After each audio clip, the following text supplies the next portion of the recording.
Welcome to the Dave Palma Show, the podcast that revives, restores, and awakens your innermost capabilities. You have the training and the talent to succeed, but do you have the guts to fail? I love what I do. When you love what you do, you want to be the best at it. Today is about the power of you. You will change the world. Find your path to success through the journey of those who have succeeded. And now, your host, Dave Palma. Hi, welcome back to the Dave Palma Show. And with me in this episode, I have a retired fire lieutenant, meditation teacher, podcast host who's enjoyed concurrent careers in emergency services, music, and meditation. He hosts a Responder Resilience show and co-hosts Peaceful Oasis Live with Tamara, and founded the Loving Meditation app and authored the best-selling book Live Calm with Cancer and Beyond. David Dachinger, welcome to the Dave Palma Show. Thanks, Dave. It is great to be here, and I'm looking forward to talking with you. Great for you to be here as well, and I'm sure we've got a lot in common. Obviously, being a firefighter is a huge part of our life, but I think outside the job, I enjoyed doing sports, whereas you was into music at the time. And did you do that like while you was a firefighter and before, or?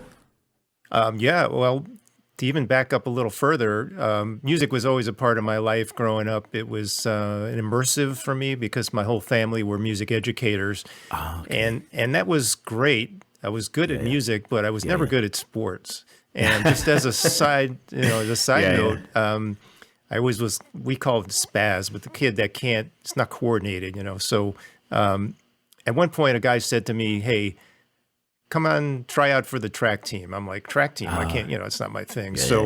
Like, it was the first time in my life I remember just like a door opening and deciding to go through it. And that pattern repeated many times, but I did go through the door. I started running track, and it changed my life. And that's, kind of started an exercise discipline that's carried forward past high school, but it was a huge thing. Yeah. I mean, generally, just getting involved with sports is a good way. We call it PE or physical education in the UK, and it's part of the curriculum because it's part of physical, mental well-being, if you like, which we can go into more. So whether you like sports or not, it's kind of getting into something physically. But of course, you could still get physically fit doing gardening and lumping heavy stuff if you're doing some kind of construction thing in your own house and stuff like that, doing the grocery with like many heavy shopping bags and things like that, so well I'll circle back to the music piece, but the exercise definitely played a role in my fire career, particularly because I joined I joined as a career firefighter kind of later in life, and so being in shape really made a difference. But to jump back to the music piece, I did music as a composer for sports on network television, and did it while I was working as a firefighter. And, while you was working as a firefighter, Okay. Our schedule was such that we had plenty of time. Most guys had a side job. My side job was writing music. I was kind of like the oddball guy because everybody else is an electrician. There's a few. I mean, in London you see a few, but most were DJs really. Like music DJs. House music. Wow. But actually, I have more of a music talent in my family as well. I've got a classically trained flautist cousin who goes around the world. One of the best in Britain, and. The other one was a DJ, but it was more, club, hip hop and R&B and stuff like that. But sadly, he passed away as well last year, end of last year. But he was nationally known, on the radio stations and stuff like that. So, that's creative music, I suppose. You could call that music. but the other one, it plays the flute and, plays quite well. So, yeah. Well, so I mean, I know about music in that sense, but I went more the sports career where I would try track, when I was at primary school, which you call elementary school, later in life, but I was struggling. But I won't go into details, but it helped me. So music was your life, and obviously it was in your family. Then you decided to become a firefighter, and I know a lot of firefighters that do join late, especially these days, because they lifted a law on age discrimination. Because before it was, you only can be 18 to 30, and that really restricted it, you know. Right. And here it's very dependent on where you are. If you were in, say, New York City, there is a very hard cutoff for age to be hired. However, in some towns, particularly in Connecticut where I worked, they did lift, or they can't actually discriminate. They can't even ask you how old you are during the process of getting hired. They even took out of the contract where there was an age limit. So I joined, after being a volunteer firefighter, I joined the department I worked at the age of 53. And they send you immediately. You joined at 53? 53. Wow. They send you immediately to the fire academy. And there you are for 16 weeks with guys who are 20, 25, 30 years old.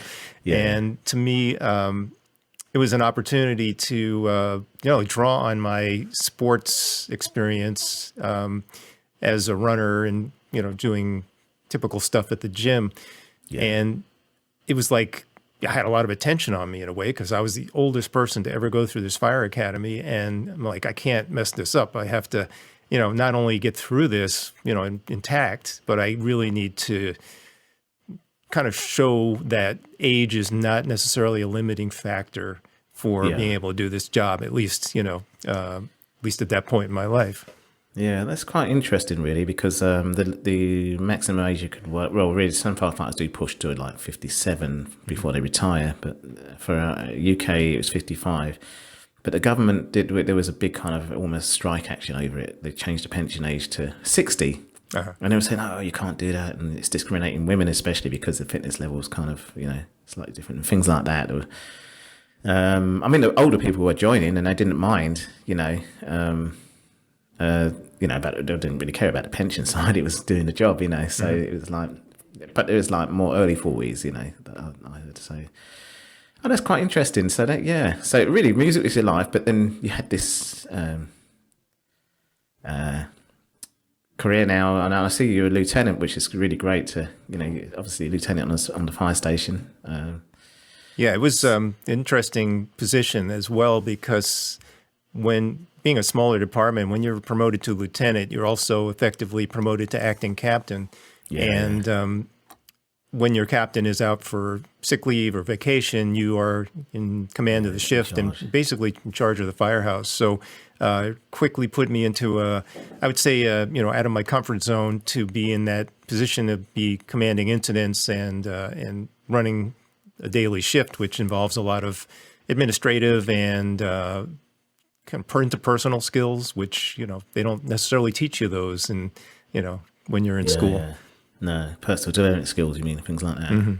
Yeah, there's a lot of jobs like that. They say that about the business world. It's like, oh, well, they didn't teach you this at school, that at school. And, so, in fact, there's entrepreneurs that are still at school and they're doing well and stuff like that. Same with sports as well, though, really, isn't it, really? But they do teach sports at school, so. Yeah. But that's quite interesting and varied work. And I know you mentioned to me off air that you even attended Ground Zero, which obviously is a big incident. Even on the relief, is quite that's quite a harrowing event for the whole of America, and it's close to you anyway, wasn't it? Even though they sent firefighters from across America. Yeah, super close. Jumping back to the music piece, I was in a band that played at the restaurant called Windows on the World, which was on the top floor of the World Trade Center, and I have vivid memories of turning around and looking out those windows at the Statue of Liberty and Ellis Island from the top of the tower. Then to see that happen on television and to start to learn about the response from FDNY and all the the ensuing trauma that happened is you really feel it on a gut level. I'm not sure if it's different being a New Yorker, having lived in New York City for 20 years, but you just feel like this is unreal. It's surreal. And responding to Ground Zero, walking through those streets to see everything covered in dust and seeing military, police, like all the different services, walking through the streets in New York, almost like stunned.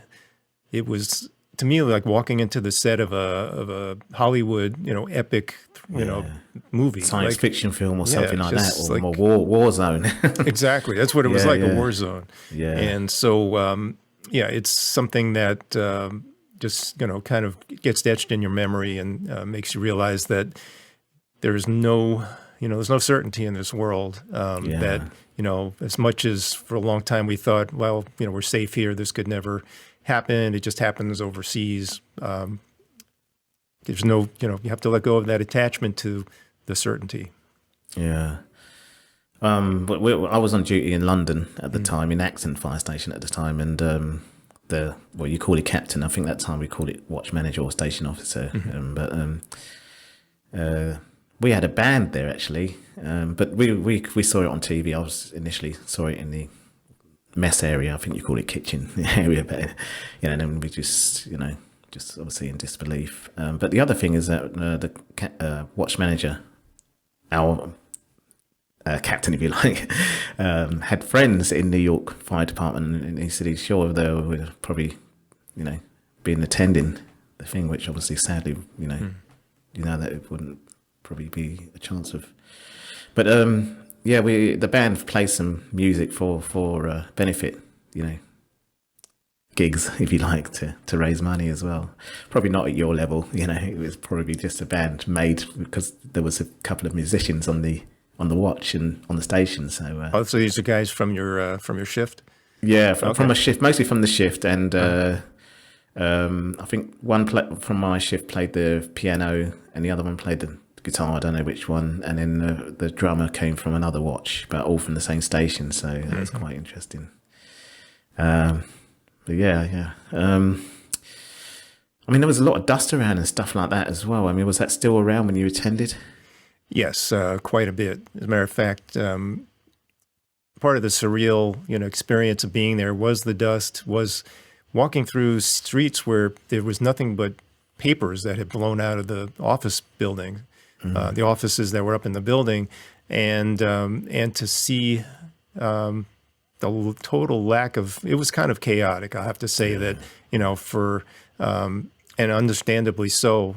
How are you going to put together an incident command system or some kind of unified command with all the different organizations there, when in fact it didn't exist really at that point, and that's kind of pushed forward FEMA, Federal Emergency Management. Right. And other organizations to set up better interagency operability. Well, I suppose almost the military had to probably really intersect there, didn't they, really, because of what happened, really. It literally was a war zone, because it was planes kind of, it's pretty much what would happen in a war, isn't it, really? Yeah, and you still had military, aircraft flying over. Yeah. And you had a lot of people showing up from all over the country, all over the world to freelance, and there was absolutely no system to kind of keep track, accountability, no safety, obviously no safety system set up at that point. So it was a little bit, if you're used to working under a structure like a, chain of command and all that sort of thing, it was like the Wild West. Yeah, no, I can imagine that. Probably a bit like what Afghanistan happening there, kind of thing, really. Which when it first went out there afterwards, they had to kind of set up in Iraq as well, So that's what happens, really, isn't it? Really, it's kind of like you're camping out and then you're building new roads and helping, getting rid of the bad guys and rebuilding the country or whatever it is, because of what's going on. But well, you touched on the dust, and one of the tragedies that's come out of 9/11 is that many people who were there, lived there, worked on Ground Zero to do, search and rescue, people that spent time in the area, there's still a huge incidence of cancer and respiratory diseases that are showing up. Many people have died up to this point from exposure, and there's still people that are coming up with, like I said, cancer-related diseases, respiratory-related diseases from the 9/11 incident. And it's, I don't know if that had a profound effect on my cancer journey or not, if that's part of what started it, but there's many people that have, file claims and are, still fighting some sort of some side effects from inhaling whatever was down there. Yeah, no, I mean, I've heard some of the cases. Obviously, you hear a lot more than me, and also some even well-known people. I know someone, I can't remember her name now. She was a music star from 60. I think she's 60 years old, a singer, and she blamed it on the. She was in New York at the time, and she blamed it on the dust, and she died of cancer as well, or I think it was cancer. Yeah, that's right. But obviously, it happened rapidly with her. But yeah. It's just something that comes as a job. So we can move on to the cancer side of it, because I know in the UK now there's a lot of research being done with actually job related cancer, and stuff that can stay on your tunic and t-shirts and what we do before and after, and how we manage that side, because I don't think it's well managed, in the old days, and they're trying to do research about that with present and retired firefighters. I should really go on a list myself actually now that I've actually, whether you're diagnosed or not, they just want people coming forward. But I know, there's a similar system set up in America with this. Yeah, well, first of all, it's wonderful that the cultures are changing in the UK and the US, where, we're starting to recognize that we are self-exposing to these carcinogens. And back in the day, it was like you were tough and cool if you had a dirty turnout gear, that's right? Yeah. If you had soot on your face. That's right. If you didn't wear BA, it's like, I'll eat this smoke. We call it smoke eating. I don't know if you call it the same. Yeah. I didn't call it that, by the way. I thought, are you mad? Yeah, it was like... I'm wearing my BA. It's a badge of courage, right? And so, I can remember once when I was on an EMS organization, we took a firefighter to the hospital. He was in a building fire, like a high-rise office building fire, and he was on the line, the attack line, right? And he was in a stairwell waiting for them to say, go ahead and hit the fire. He didn't go on breathing apparatus, or we call SCBA, which is your air tank, because he didn't, you breathe it down in like 15 minutes. Ours are good for maybe 15 minutes if you're working hard. He didn't want to breathe any of that air till he actually had to start hitting the fire with water. And so he sat in this stairwell breathing smoke and wound up, having to go to the hospital. So that was a culture which is now changing. Certainly recognizing that there's direct correlation between exposure to these carcinogens from the gear, from skin, from the fact that we sweat, our pores open up and makes it easier to absorb it.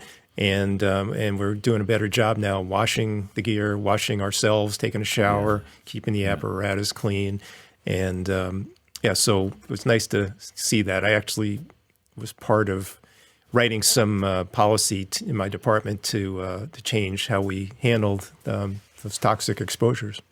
Oh, you was part of that. Oh, that's good. Yeah. Yeah, so it's a huge research in the UK at the moment for this. So I think we're always a little bit behind on things like that, because America's a bigger place anyway. So and obviously, you've got different states, like we've got Scotland, Wales. So you're doing it for your state, aren't you? Really? So, but for obviously the whole of America, really, ultimately. So I mean, in doing that, obviously you had the cancer diagnosis before getting involved with all this as well, though, yeah? Yourself. This happened midway in my fire career.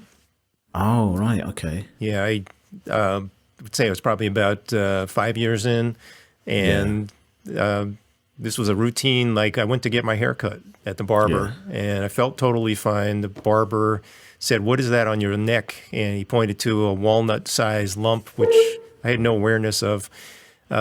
So started going to the doctors, getting scoped where they, looking down into your throat, biopsies of the mass on my neck, MRIs, CAT scans, until finally we got the words, you have stage 4 cancer.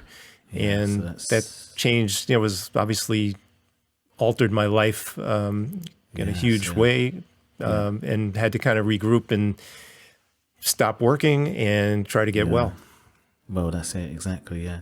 It's amazing, because I've only just got diagnosed, and obviously I'll talk about that on your show more, so if everyone can flick onto David's show, I'll give the link on my, social media and everything for everyone. But So I'm at that stage now, but obviously I'm retired, so it's a different thing. But it's caused disruption with my semi-retired life out in Philippines and just being in the tropics, locked down in paradise. So that's the disruption I'm going through at the moment. But of course, I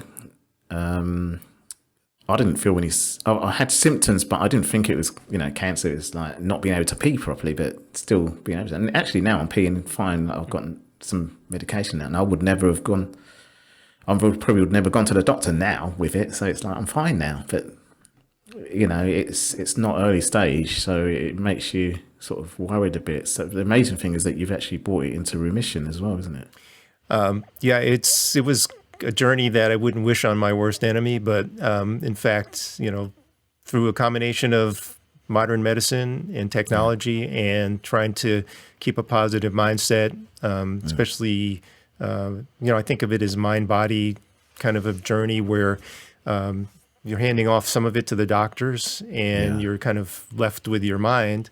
And that's where, I had total responsibility for how I was going to kind of view this and experience it. Was I going to be a victim, or was I going to, make this my guru? Like, what can I learn from this? How can I kind of reset and reinvent myself and learn from it to do life a little different going forward? So that's kind of where I went with it, and I did embrace some other, you call them integrative modalities that kind of, I think, help support the fact that I was getting chemo and radiation. Some of them being stuff like yoga, or I couldn't run or work out so much, but I'd go for walks and, focus on things I was grateful for. And sitting in a chemo infusion chair for 7-8 hours, got a lot of time on your hands.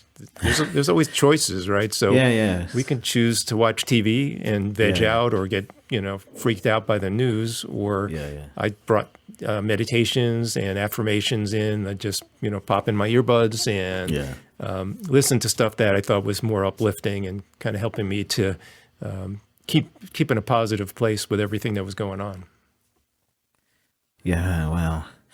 I mean, I'm not at that stage. When I say stage, I'm going to have some radiotherapy, but it's not planned yet. So, but with the medication I'm taking, the doctor said I have to actually do some physical exercise. Luckily, I was still keeping fit during the lockdown, because that in itself, gave me a lot of time to do stuff. So I kind of just went for runs, and now I'm not. I said, well, I'm instead of beating the athlete or beating the fire, now I have to beat the cancer kind of thing, So I will be training for that, But for you, with all that you've done, and I mean, stage 4 is a late stage, so it's scary for a start, and it's scary for me as well. But you've actually now got through the other end and managed to beat it. What would you say was key to doing that? Just going through all that, or the meditation stuff that we're going to talk about in a minute? I would say it's a combination of all that. The meditation was huge.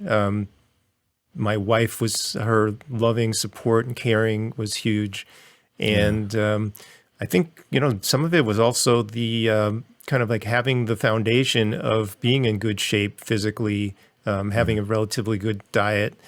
And because what I went through in terms of the side effects and the debilitation of chemo and radiation, especially when it's going to your mouth and your neck, it really, it makes it very difficult to eat in a bunch of different ways. So some people are hospitalized, or at least get feeding tubes because they can't get enough food. They lose copious amounts of weight.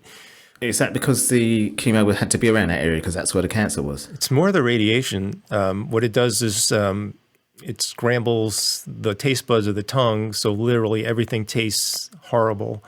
It also makes it difficult to swallow, and you get sores in your mouth. And so it makes eating painful and very uncomfortable. So typically, people do have a hard time with that treatment. And, some of its practical solutions, like my wife would take the NutriBullet and make some, healthy shakes, and I just kind of take a straw and, get it down my throat without really having to taste it. And I think that helped a lot. Yeah. Get your favorite smoothies and stuff like that. Yeah, exactly. Liquid meals. Yeah. Well, as I say, I've got radiotherapy coming up, and after Christmas, probably maybe. So I don't know what to expect. But they're saying, oh, you can still go out to work and stuff like that and do stuff. But obviously, it's the same as you. They're saying, there's no cure at the moment, but you did cure it.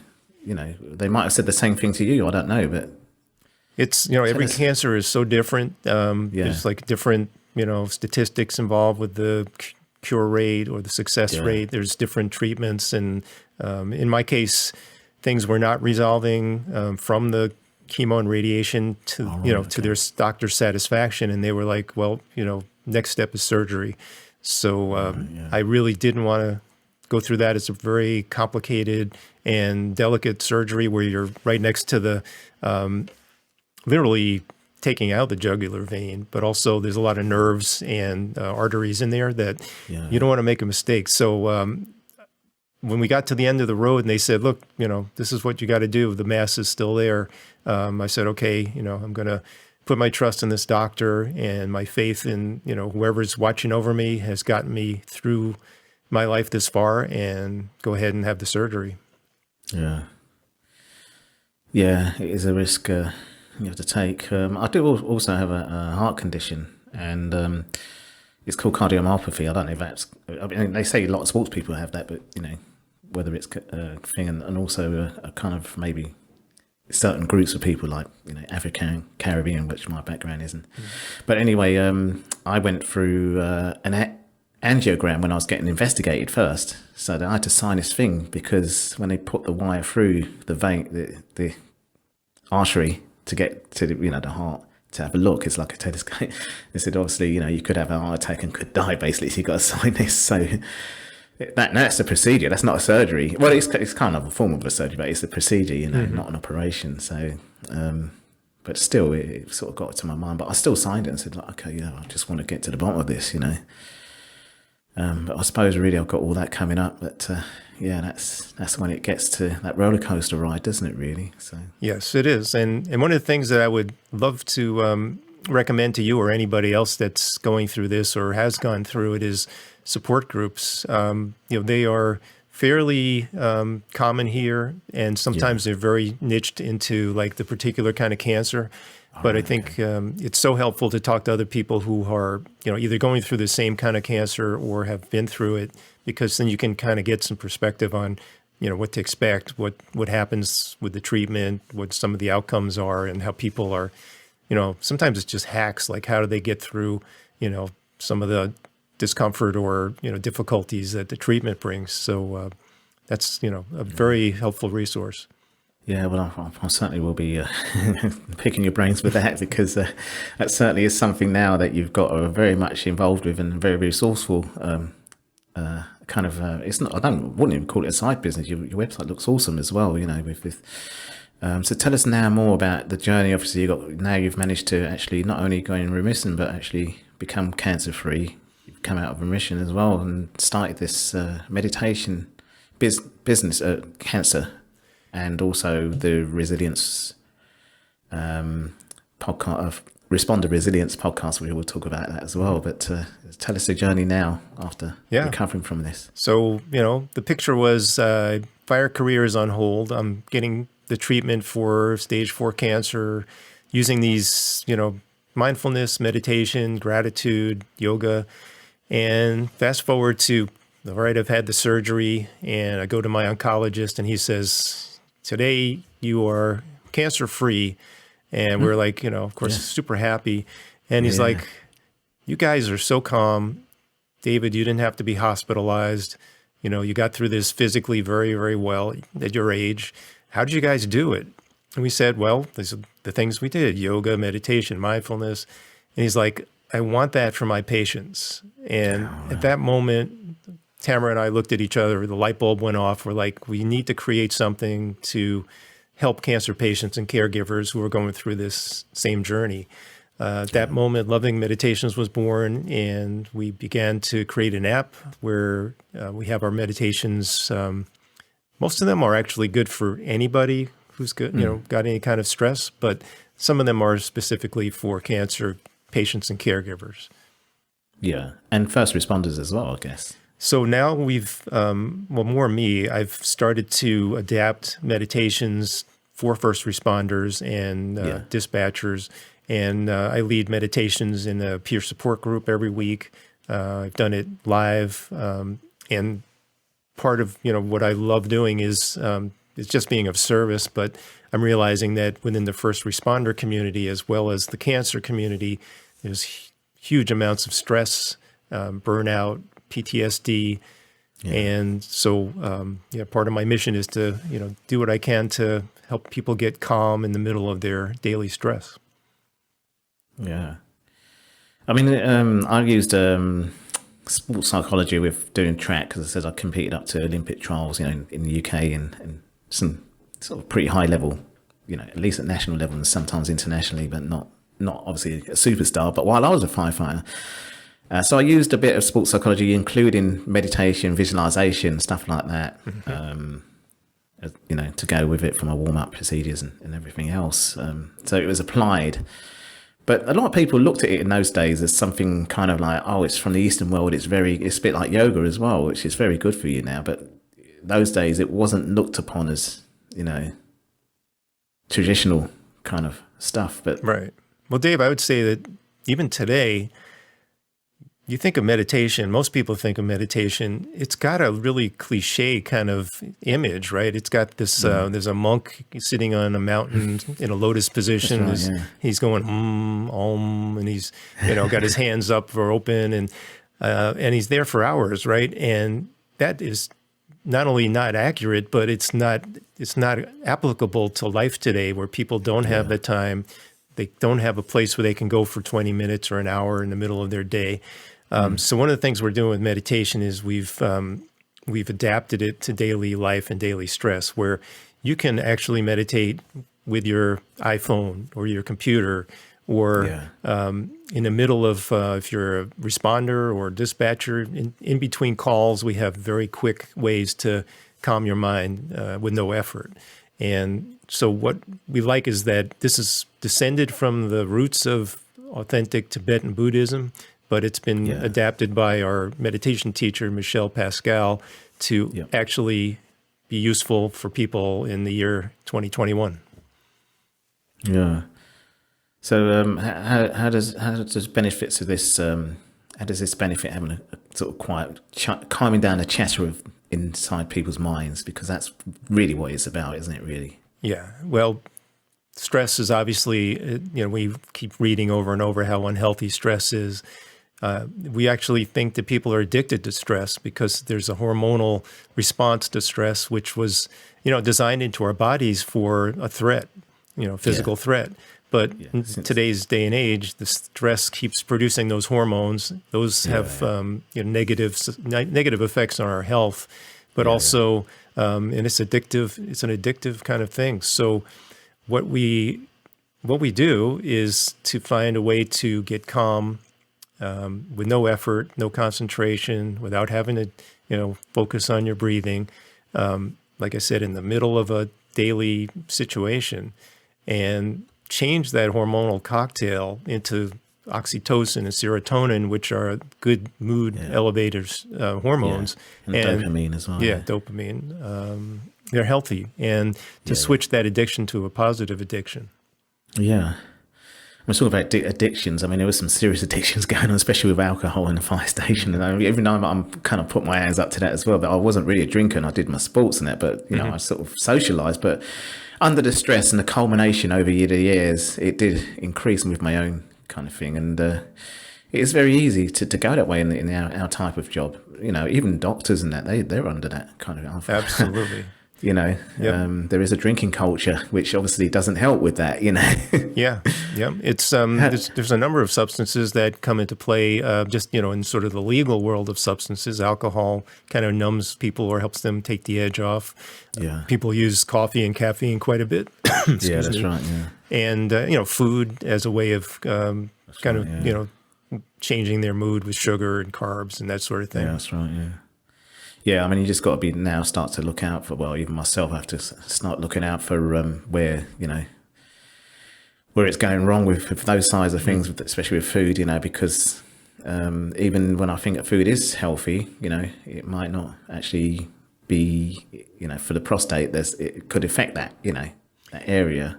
Because at the moment I'm on hormones to reduce testosterone, so which is kind of like the opposite to what I was doing. I needed testosterone with what I was doing. So obviously looking at red meat and beef, and obviously I just ate what was in front of me, but not obviously I was aware of too much sugar and fatty food and processed food and junk food, but you still would go out and do it, and then under stress you're going to do it more, aren't you? So now you've got to be mindful about.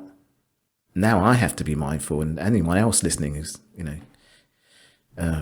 going through what what you've gone through, and what I'm going through now, I'm starting to have to be mindful about that side, even if it don't look like I'm addicted to anything or responding with stress to say, I'm increasing this.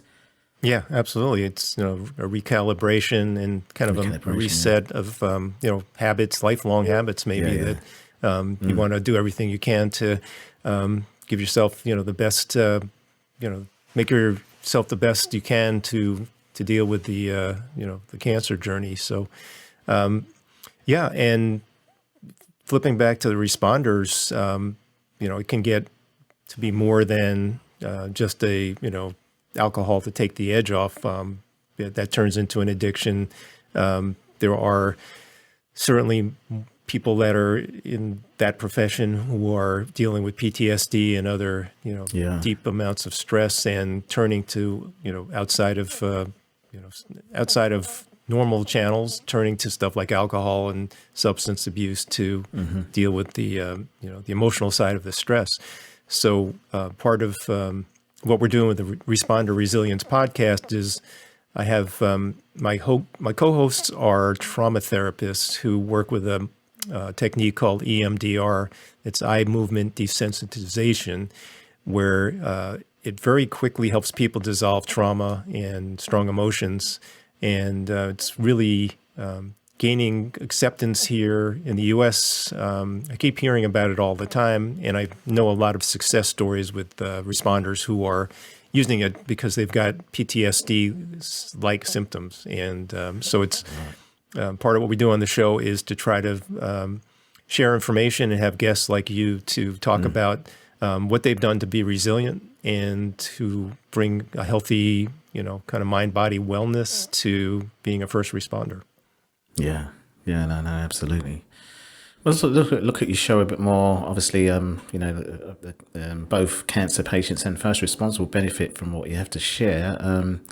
But of course, also with this new meditation approach that you and Tamara are doing, can benefit a lot of people, most people around the world, with the stuff that's happened with COVID. Yes, part of. You mentioned Peaceful Oasis Live, which is a podcast I do with Tamara. That was born out of the COVID year that we all had as a way to create some, let's say, positive content with a built-in meditation concert, some music, some a process of activation, a guided imagery.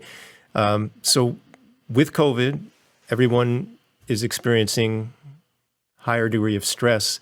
People like cancer patients and caregivers, it's through the roof because now they're that much more, worried about their loved one bringing home COVID or getting COVID. Their immune systems can be compromised from chemotherapy. So what we do is we have a different guest every other week where we talk about some aspect of wellness for everybody, but it's got a little bit of special pertinence for cancer patients and caregivers. Well, that sounds fantastic. And of course, as we're talking about alcohol and lack of exercise doesn't help with the immune system. It actually does the opposite. And vitamin D, I've learned a lot as well myself because, I thought I knew stuff, because I was doing some more personal training, fitness coaching during the job, but now I've gone more wider like yourself, But yeah, so how can people find out more about what you're doing, Dave, with both the responders resilience and the meditation Oasis? Oh, you say it. Tell us more about what you're doing and where people can find out more about it. Absolutely. Responder Resilience podcast is every week, Sundays live at 7 p.m. Eastern time, like New York time. on a couple different channels, but I would steer you towards YouTube. It's called Responder Resilience. Of course, you can watch the replays there as well. And lovingmeditations.com is our website, lovingmeditations.com. That's where you can find out about the Loving Meditations app and our book, Live Calm with Cancer, and our podcast, Peaceful Oasis Live, and a few other things that we're up to. It's all kind of there on one website.